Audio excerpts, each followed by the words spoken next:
Hello fellow Wolverines and welcome back to Wolv TV SportsCenter. My name is Zach Warshaw. And I'm Jake Lancer. In this week's episode, we'll break down men's basketball's game against number 7 Purdue and number 3 Duke, women's basketball's game against number 13 Iowa, hockey series against Wisconsin, women's swim and dive winning the Big Ten championship, baseball's tournament in Texas, softball's tournament in Arizona, and women's gymnastics match against Rutgers.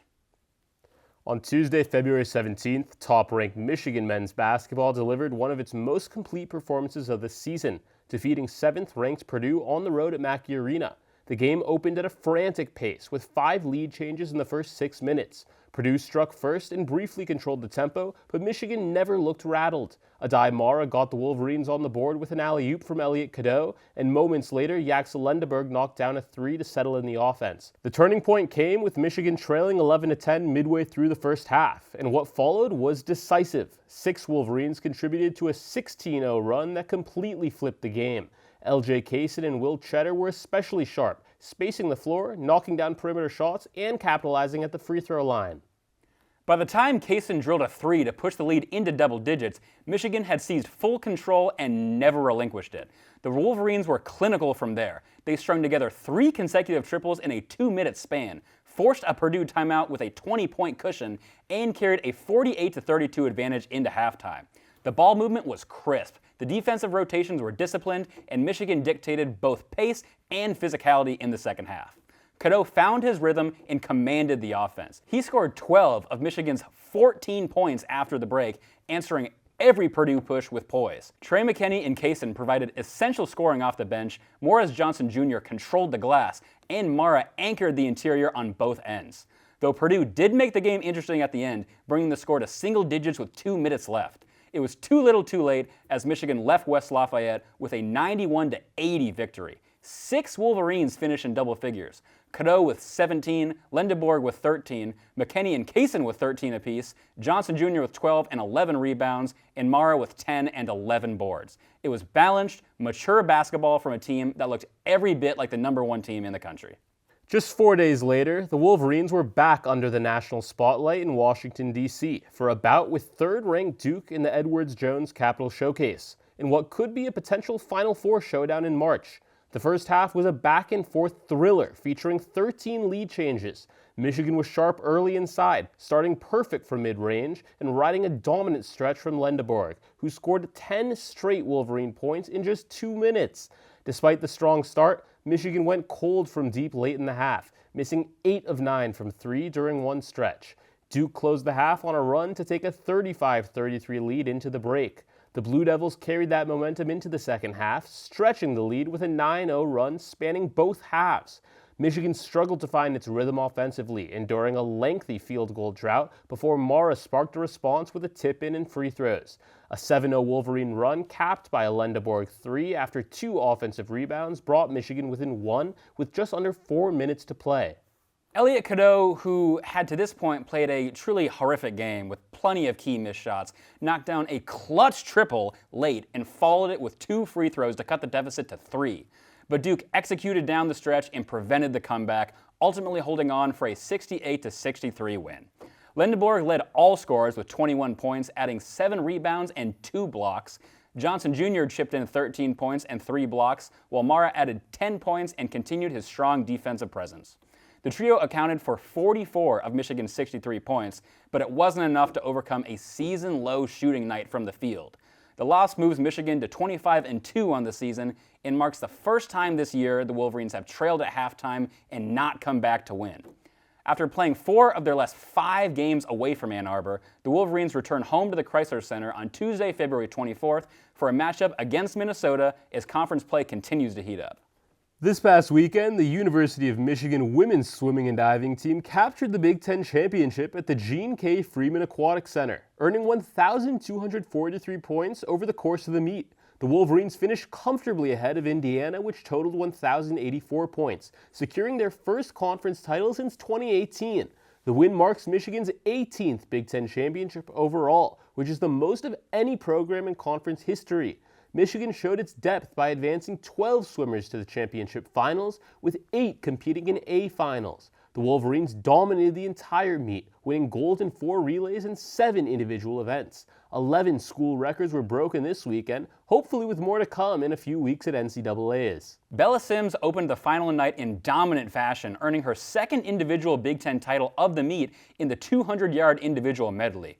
The junior powered through the field and touched the wall in 1 minute 52.81. Teammates Letitia Sim and Devin Kitchell added to the strong start by finishing 3rd and 4th, giving the Wolverines multiple podium-level performances in the event. In the 100-yard freestyle, Stephanie Balducini secured a podium spot with a 3rd-place finish in 47.2 seconds. Brady Kendall followed in 6th at 47.99, while Christy Lang placed 10th with a time of 48.40. Hannah Ballard delivered one of the meet's most impressive performances, defending her Big Ten title in the 200-yard butterfly. She set a new school record, conference record, and championship meet record with a blazing 150.34. Freshman Mont Spielman also made an impact in her first championship final appearance, posting a time of 156.34. Ballard also won gold in the 500-yard freestyle with a time of 4:34.60. Congratulations to the entire women's swim and dive team on the Big Ten title, and good luck at NCAAs. Yes, we can't give enough credit to Hannah. Katie Ledecky wishes she was me, Ballard. Anyway, the number 2 ranked Michigan hockey team traveled to Madison this past weekend, taking on the number 13 ranked Wisconsin Badgers on Friday, February 20th and Saturday the 21st. Will Horkoff opened up the night by notching his 22nd goal of the season, with Michael Hage picking up his team-leading 31st assist on the play. But that was where the positives ended on the night, as the Badgers scored 4 straight unanswered goals to win the game 4-1. Game number 2 the next night panned out almost identically, but this time in the Wolverines' favor. Wisconsin's Christian Fitzgerald scored first to give the Badgers a 1-0 lead in the first. However, 3 straight Michigan goals from Nick Moldenhauer, TJ Hughes, and Kaysen Muscat picking up his first career collegiate goal ended in a 3-1 final score, splitting the series for the Wolverines. Michigan now looks ahead to a surprisingly unranked Minnesota, who is having a down year, welcoming them to Yost on Thursday, February 26th, and Friday the 27th to close out Big Ten play. Back on the hardwood, 8th-ranked Michigan women's basketball fell on the road to 9th-ranked Iowa 62-44 on Senior Day in Iowa City. The Wolverines have now dropped 6 straight to the Hawkeyes, and this one felt sluggish from the opening tip. After a tough second quarter, Michigan trailed by 7 at the break. The Wolverines cut it to 5 multiple times late in the third, but couldn't use the momentum to take a lead. The squad shot just over 30% from the field, a season low. Pair that with a season-high 24 turnovers, and that's a recipe for disaster. The loss also marks the first time this month that sophomore Olivia Olson was held under 20 points. With the loss, Michigan drops to 3rd in the Big Ten standings with just 1 week left in the regular season. Next up, U of M wraps up the road trip with a date against rival Ohio State, which sits right behind in 4th place. A win would all but secure a top 3 seed in the conference tournament and give Michigan 23 regular season wins, the most in program history. Tip-off from Value City Arena is at 8 tomorrow. The Michigan baseball team traveled to Arlington, Texas for its second out-of-town tournament featuring matchups against number 16 Florida State, number 15 Louisville, and Kansas State. Michigan went 1 for 2 in the Lone Star State while collecting their 3rd-ranked win of the season. In Game 1 against the number 16 Florida State Seminoles on Friday, February 20th, a bad day at the plate kept the Wolverines out of the win column and delivered the Seminoles a 6-1 victory. Tate Carey's first start of the season got off to a hot start with a 1-2-3 inning, then quickly went off the rails. Florida State opened the scoring in the 2nd inning and then soon added a crooked number in the 4th. From there, it was all FSU until the 9th when Colby Turner left the yard for a solo home run, recording U of M's only run of the game. The quiet Mason Blue Bats then woke up the next morning when Michigan beat the 15th-ranked Louisville Cardinals 8-5. Right-hander Cade Montgomery picked up the win, allowing 4 runs on 6 hits with 4 strikeouts. Shane Brenham struck out 5 in his 2 1/3 innings of work, and closer Gavin DeVoot earned his 3rd save of the season, allowing no hits with 3 strikeouts. That being said, the story was Michigan's hitting, as multi-hit performances from Cade Laidhoff and Brendan Stressler created numerous base runners for Drew Culbertson and Laidhoff, who both drove in 2. The best batter of the day was Colby Turner, who homered to contribute to a 2-4-3 RBI day. The Hot Bats continued into the last game of the series, but could not overcome an onslaught from Kansas State, who overpowered the Wolverines 10-6. Michigan trailed 9-3 entering the 7th, but cut into the deficit with 3 runs in the inning. Cade Laidhoff singled with 1 out, and Brandon Stressler followed that with a single that allowed Laidhoff to score after advancing on a groundout. On a 3-2 count, Colby Turner launched his 3rd home run of the weekend in 3 straight games, a 411-foot shot to left field to pull the Wolverines within 3. Jack Lafitte added his first career hit later in the frame, but a groundout ended the rally. KSU responded with a solo shot of their own, swinging momentum and putting the Wolverines away. Michigan will return to action Friday, February 27th, opening a 3-game series against San Diego at Fowler Park in San Diego, California. The women's softball team traveled to Arizona on February 20th for the Sun Devil Classic at Farrington Stadium. In the tournament opener, Michigan earned a 5-3 win over New Mexico State. The team went on to beat Arizona State 9-8. Play continued on Saturday, with Michigan winning their first game of the day 3-1 against Southern Utah. They fell short in the second game against Arizona State 8-0. On Sunday morning, they rematched against Southern Utah, with the game going into 10 innings. The game resulted in a 5-3 win for Michigan. The team travels to Charlottesville, Virginia for a series of 5 games at the Party at Palmer Park. The Wolverines start the weekend against Villanova before facing host Virginia.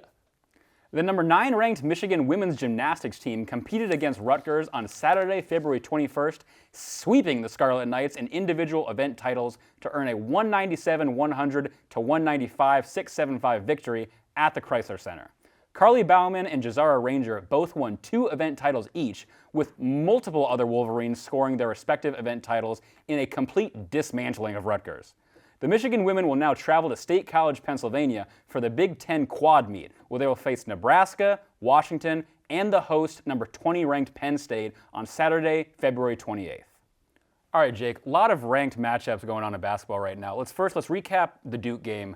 Obviously not the outcome that a lot of people wanted in what I personally think is going to be a Final Four preview. But obviously, Morris Johnson Jr. posterizing Cam Boozer was great.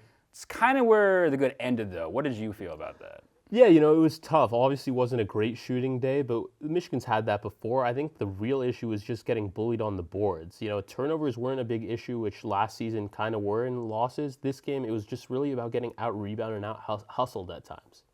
Absolutely. And then looking ahead, ranked matchups against Illinois and Michigan State to end the season, I'm not too concerned with that replication just because Duke's a great team. Yeah. And they played good for the most part. I think we can easily handle with Illinois and MSU. I just personally think it's again going to come down to plays in the paint and not committing miscues that really hurt your own cause. Yeah, it's 2 really interesting games. Illinois on the road, it's a tough environment. Michigan's played in tough environments this season, so they should be ready to go. I'm really interested to see round 2 against MSU. Obviously, Michigan had its way with little brother last time, but I'm curious to see round 2 with the adjustments that both teams make, how that's going to play out. I think that MSU always talks a lot of game. I want to go into it being confident. Yeah. I think they can handle business, and this is a year where Michigan is truly better than MSU in basketball, and I think they're going to show it on the court. I hope the crowd's there. It's the last day of spring break. I hope so too, because Chrysler has a reputation for not being as loud as Breslin, but I think they'll show up even if it's one day before spring break. Yeah. People should come back sooner, I think. Oh, yeah. I'll be there. All right, good. I can't wait for it. That'll be all for this week's episode of Wolves TV SportsCenter. I'm Zach Warshaw. And I'm Jake Lancer. Who's got it better than us? Nobody.